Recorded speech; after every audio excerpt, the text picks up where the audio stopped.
Hi everybody and welcome back to my channel. So I've managed to get hold of a 3080 and I predominantly play Cities Skylines. And the question is, does a 3080 give better performance than a 2060 Super, my previous card? But the long and the short of it is no.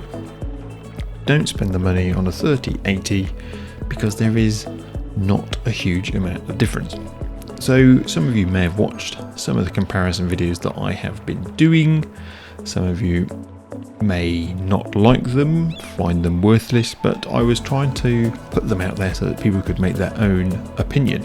And the only real way I could do that was to create a city with a number of sims in it, run a cinematic camera across the city to try and show you the frame rates. Yes, it is a little bit jerky in some things, but you know, that was the best and the easiest solution that I could come up with, and it, to be honest with you, takes up gigabytes of storage when doing it like this.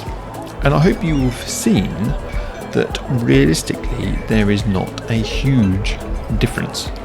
So when you're running a city which is running a few of what I would class as my essential mods and no assets, the actual FPS is almost identical, maybe 2 or 3 FPS compared between the two units. The only difference you may see is that the temperature is a little bit lower on the 3080 than on the 2060 Super. But when you look at the actual CPU usage or GPU usage, they are pretty similar, which is rather disappointing. And that's basically where it ends. I mean, it's a remarkably big unit and it's quite heavy, and the card that I came up comes with a Perspex kind of anti-sag device because the weight of it is quite phenomenal. I had a few problems with it. I had an original vertical mount and it would come up with a video error whenever I tried turning it on or going into Windows. I thought the card was faulty. I thought it might be a power supply issue. I have an 850 watt PSU. Didn't think there should be too much of a problem, and it turns out to be the vertical mount. The 2060 worked fine, but not the 3080. And that's it. Basically, if you're a Cities Skylines player, then having a top-notch GPU, whether you're running it in 1080p or 1440p, and this video is both units running at 1440p, there is not a huge amount of difference, which is really disappointing. Although, admittedly, the game is, I guess, fairly old, and I've come to it fairly recently. Like in 2019 is when I really started playing the game, and I was hoping that it would, you know, be a bit smoother when you're kind of recording the videos, but it isn't, and away you go. Interestingly, what I did find is that it's the mods. Now I am gonna at some point go through all the mods that I use and see which ones are quite detrimental in the FPS. Now I suspect it might be like Traffic Manager, it could be real-time mods. I'm sure there's a few out there as well which do cause significant issues in performance, and if I find out what it is, I will let you know. But this city that we're seeing here is one that I created specifically for the GPU tests. It has about 135,000 sims in it. The number of sims doesn't really impact the actual FPS of it, and as you can see, having a 3950 in it doesn't get utilised. I mean, I do hope that they Colossal Order do come out with a new game, maybe one which is, you know, uses the ray tracing of the Nvidia RTX cards. Who knows? There's a little bit of speculation about what could happen. I think somebody was saying that the DLCs are maybe not been brought out recently. They're not kind of producing them in the same level of cycle since Sunset Arbor, maybe. But let's hope. I mean, it'd be really great if they update the graphics engine so that you can utilise all of the 3950 CPU cores to let the simulation run smoother.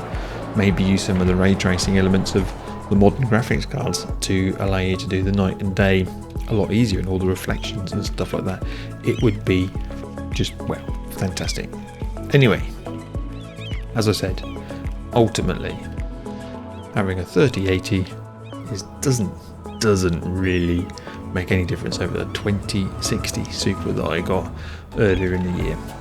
So save your money. Hopefully, you know, they will come out with a updated version and it will utilise some of that memory and the extra horses that the GPUs provide. But obviously, if you play other games like shoot 'em ups and various other things, I'm sure 3080 is a massive investment. The only other thing that I tend to play is Project Cars. I didn't really have time to look at doing a simulation in 2060 Super and the 3080.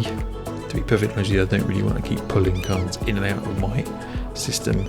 That is just begging for a disaster to break the motherboard. Anyway, I hope you've enjoyed the previous 5 videos. You may not have enjoyed them. You may have found them interesting. I did just try to, show you what happens when you run a city with no mods or limited mods in and no assets, and one with lots of mods and lots of assets. And I've come to the conclusion that if you want good performance, don't have the mods in there. Doesn't really make a huge amount of difference on the actual GPU's performance at the moment. And I don't know if you can hear it, the 3080 that I've got is much noisier than the 2060. I mean, I'm recording this in Premiere Pro right now, and I can hear in the background my GPU fans really humming away, which is a bit disappointing considering I'm just running a bit of a Premiere Pro, and it shouldn't really be doing that, I don't think. But that's life.